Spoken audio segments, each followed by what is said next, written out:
Bonjour à toutes et à tous, bienvenue sur ma chaîne, c'est Gilles Mansillon, je reviens à vous aujourd'hui. J'ai tiré une carte pour voir un petit peu sur le thème de la vidéo. Je suis tombé sur cette carte de la bénédiction du miracle qui arrive. Je vais quand même retirer une carte pour la journée avant de discuter de 2-3 idées. C'est la carte de l'être équitable, c'est vraiment la balance, l'équilibre, l'harmonie. Une fois qu'on a trouvé l'équilibre et la balance et l'harmonie, on doit pouvoir l'apprécier, avoir de la gratitude pour le fait qu'on est revenu en harmonie, en balance. Comprendre que enfin, chaque vie, chaque incarnation sur laquelle on décide de venir s'incarner, ça nous donne un peu plus d'accès à des vérités cosmiques. À chaque fois, on nous donne un peu plus d'accès à des choses cosmiques jusqu'au moment où on a intégré assez d'énergie cosmique pour vraiment ne plus avoir ce sentiment de devoir revenir. Et donc, on doit avoir cette habilité d'équilibrer toutes nos créations passées, nos créations erronées aussi qui viennent du passé. C'est un petit peu c'est l'opportunité dans chaque vie qui nous est donnée pour essayer d'équilibrer toutes ces énergies qui viennent de l'inconscient pour la plupart.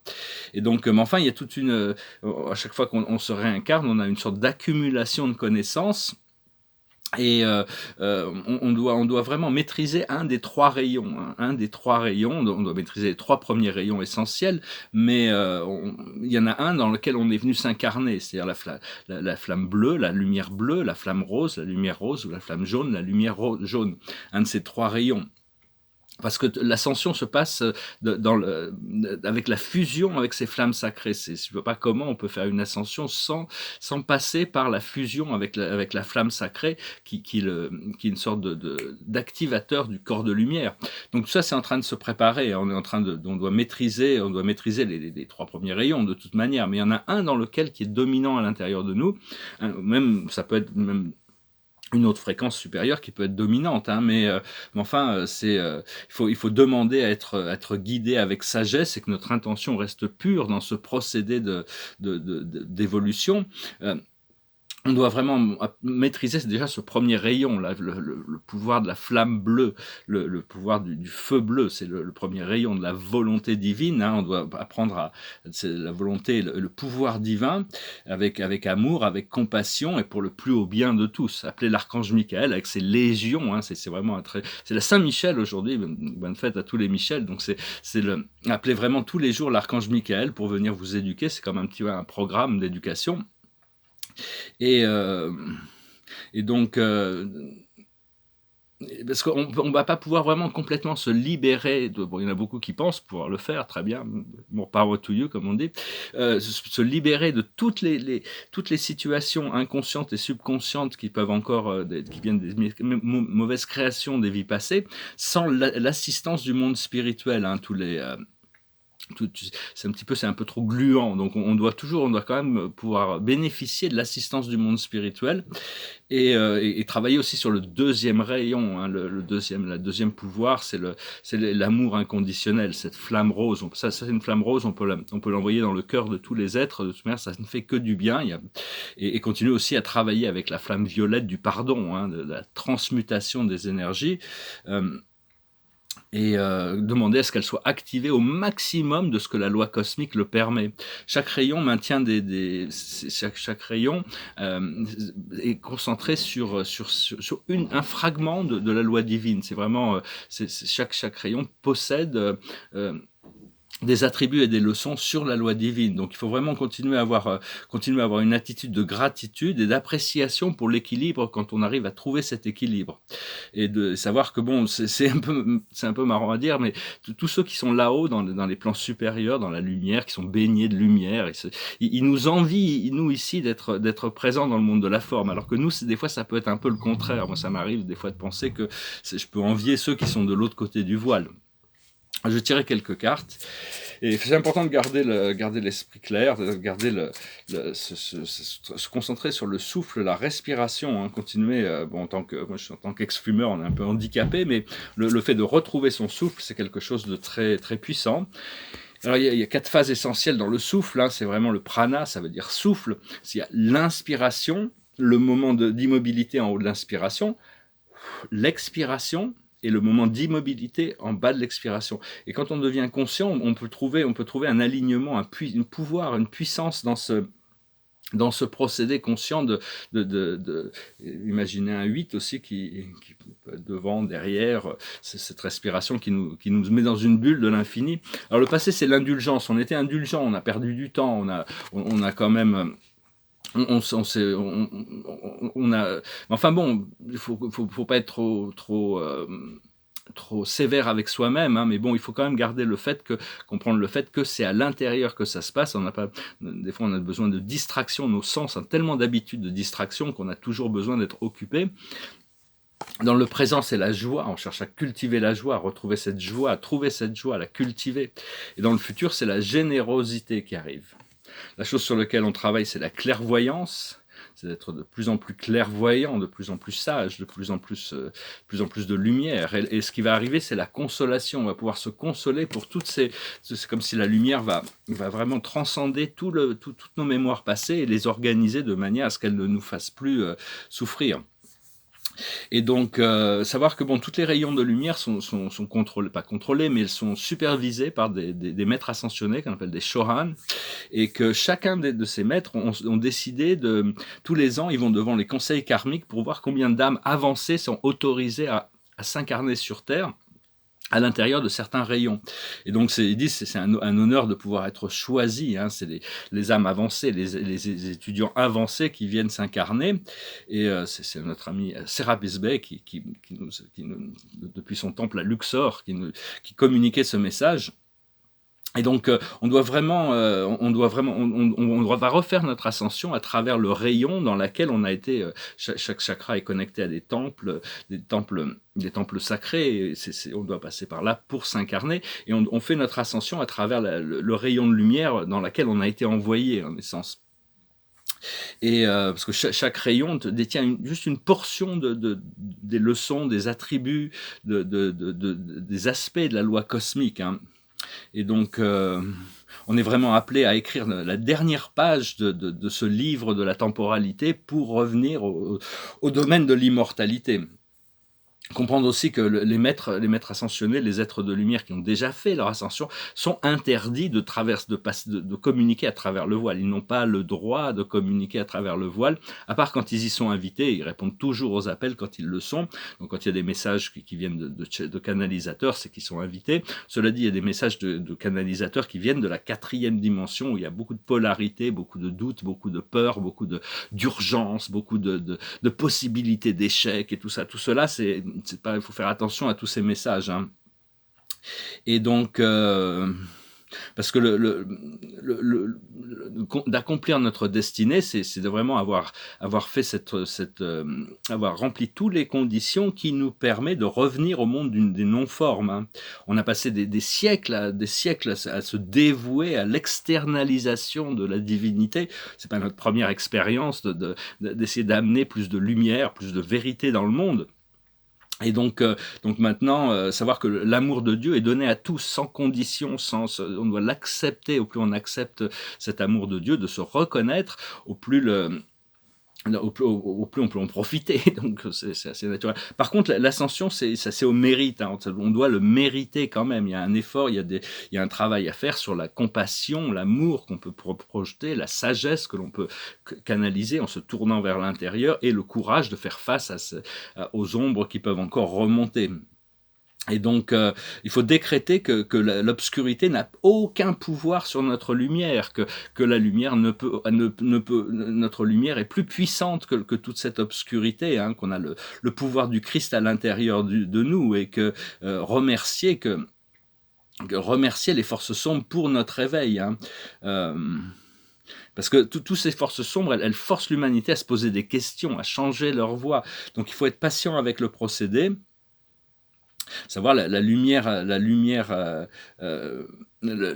l'intérieur de moi n'a plus de nécessité pour les forces sombres de contraste et pour mon évolution. À ce moment-là, Dieu va les mettre de côté. Hein. Tant qu'on en a besoin, elles vont nous servir. Parce que Dieu, il aime la force, il autorise cette force d'opposition entre la lumière et l'obscurité. Si Dieu ne l'autorisait pas, ça ne se passerait pas. Donc il y a quand même un intérêt pour l'évolution collective, tout en sachant que il est prévu que la dernière carte soit le retour à la lumière, à l'intégration du yin et du yang.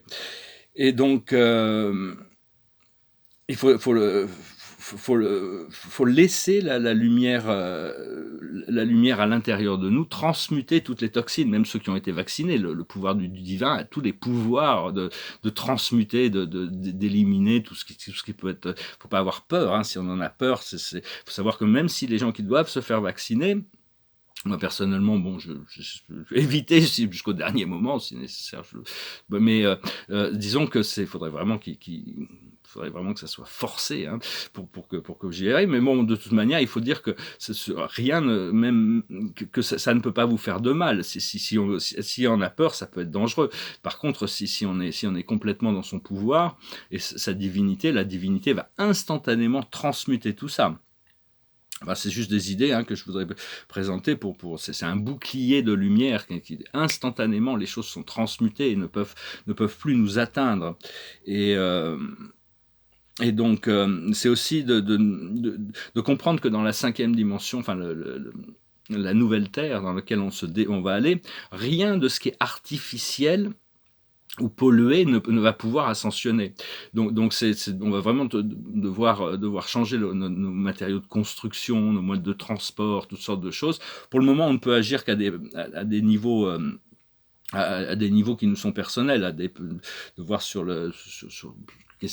pour arriver à trouver un équilibre, hein, et comprendre que la forme est impermanente. C'est le monde invisible qui est permanent, hein, c'est ce que le Bouddha avait découvert, la permanence du nirvana. Et donc c'est important d'activer notre lumière intérieure et d'ouvrir notre 3e œil. C'est ce qui nous permet de voir la lumière à l'intérieur. Parce que quand on se tourne avec l'intérieur, mais si on voit rien, on n'y voit rien. Donc on se dit, mais qu'est-ce qu'ils n'arrêtent pas de nous dire que tout est à l'intérieur? Par contre, quand on active notre 3e œil, on peut commencer à voir le temple de lumière à l'intérieur. C'est un sanctuaire et on a des sièges de pouvoir dans chacun de nos chakras. Moi, mon siège de pouvoir est dans mon 6e chakra actuellement. Mais enfin, je suis en train de travailler pour vraiment que tous mes chakras soient vraiment pouvoir activer ce siège de pouvoir dans tous les chakras. C'est un siège de paix et de pouvoir, hein. Et donc, c'est vraiment un ressenti d'activation des chakras et du feu sacré à l'intérieur de ces centres d'énergie.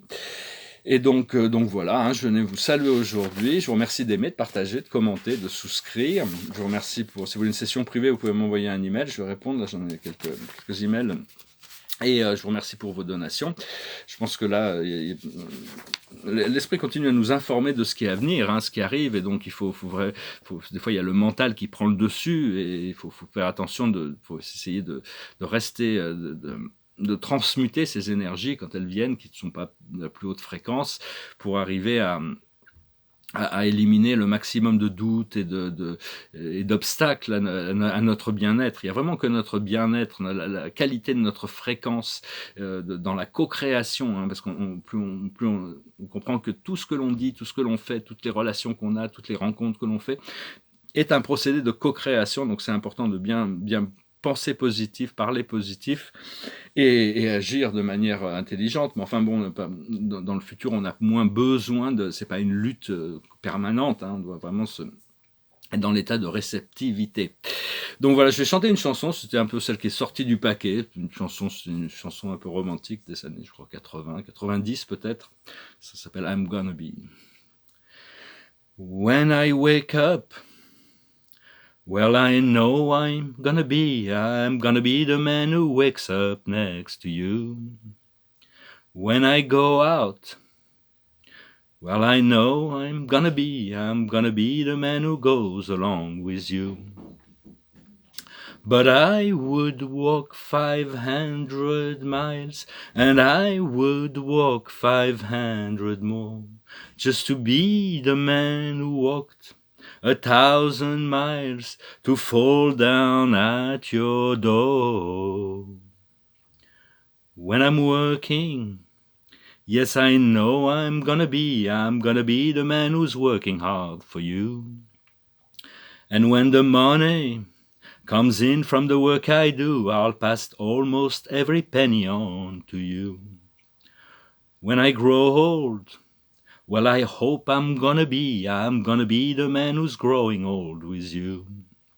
But I would walk 500 miles, and I would walk 500 more, just to be the man who walked 1,000 miles to fall down at your door. When I'm lonely, well, I know I'm gonna be the man who's lonely without you. And when I'm dreaming, well, I know I'm gonna dream about the time when I'm with you. When I come home, yes, I know I'm gonna be the man who comes back home to you. I'm gonna be the man who coming home to you. But I would walk 500 miles, and I would walk 500 more, just to be the man who walked 1,000 miles to fall down at your door. C'est une chanson romantique, hein, je suis prêt à marcher 1600 km pour m'écrouler devant ta porte, hein, s'il le faut. L'amour romantique est très puissant, ça a toujours été. Mais l'amour cosmique doit être intégré aussi. On doit avoir cet amour de soi aussi. C'est très important de voir l'amour comme une rivière qui nous traverse. Et la carte de la journée, c'est le nouveau départ, l'archange Jérémiel. Commencez une nouvelle vie. Trouvez un but. Avec bienveillance et compassion, faites le point sur votre passé. Donc voilà, hein, je vous salue, je vous remercie pour tout. Hein, continuons à nous préparer, continuons à trouver ces buts, c'est ce but de la liberté, hein, visionner une vie libre pour vous-même, une vie paradisiaque, une vie libre, bien connectée avec toutes ces choses qui nous font du bien à l'intérieur, et de visualiser une planète libre, une planète où les gens sont heureux, où la terre est réparée, les océans sont propres, où les rivières, si on arrive c'est pas si, mais quand on arrivera à nettoyer les rivières, nettoyer l'océan, tout ça, ça va être les animaux, les poissons, les oiseaux n'auront plus à manger ce plastique, et on pourra juste boire de l'eau des rivières, hein, il n'y aura plus besoin de traitement, de toutes sortes de choses. On arrive vraiment sur des prises de conscience, il faut être patient, il faut s'occuper de sa conscience, garder cette vibration la plus élevée possible, et se concentrer sur les choses tout en laissant le flot magique des possibilités se manifester pour nous, parce que quand on est connecté à notre divinité, quand on est connecté, toutes les choses trouvent un sens, toutes les choses rentrent dans l'ordre, et tout va bien, tout coule naturellement. Je vous salue, je vous remercie, et je vous souhaite une excellente journée. Namasté.